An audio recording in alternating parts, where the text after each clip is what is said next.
صباح الخير، صباح الورد، صباح الفل. نهاركم دقلة وحليب. اليوم حليت الفيديو معاكم باش نشرب القهوة، نكملها نشرب ديجا بديت فيها باش نكملها معاكم.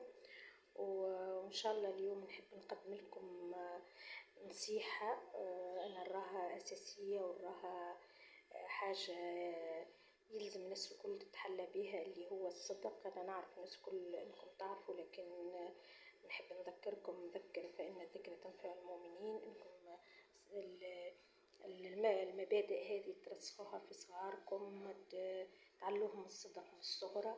بصراحة أنا لاحظت في الجيل الجديد، في الجيل الصاعد هذا وحتى اللي قبله، إنه استسهلوا الكذب واستسهلوا هم ماشي في بالهم يخبوا مجرد تخبيه، لكن هو كذب، نوع من أنواع الكذب اللي يستسهل الصغير ويتعود به ويولي أساسي في حياته، ويخرج ناس نماذج مش سوية في المجتمع، نماذج ما تحترمش المبادئ.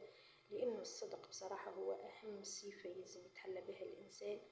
الصدق هو يحصنه من كل الحاجات الأخرى اللي هي تنجم تجره في طريق غير سوي.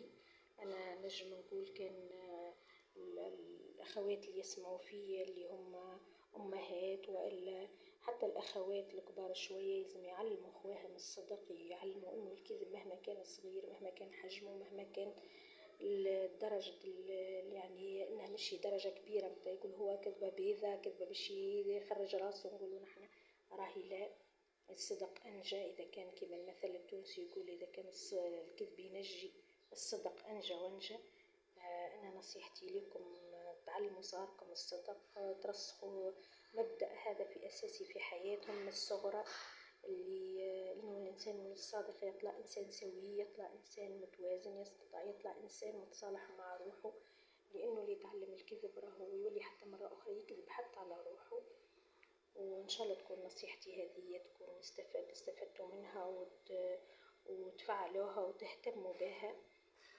أنا حليت الفيديو هذا زاد باش نوريكم إني أنا حبيت نشري نستغل برومو صار بحذانا، شريت شوية عدس اللي باش إن شاء الله بحول الله وإن شاء الله حيين بخير نستحقوه ضيوف اللحم متاع العيد اللي مازال عندنا شوية منه، اللي العدس هذا راهو يعوض اللحم، فيه كمية كبيرة من الحديد ومفيد برشا.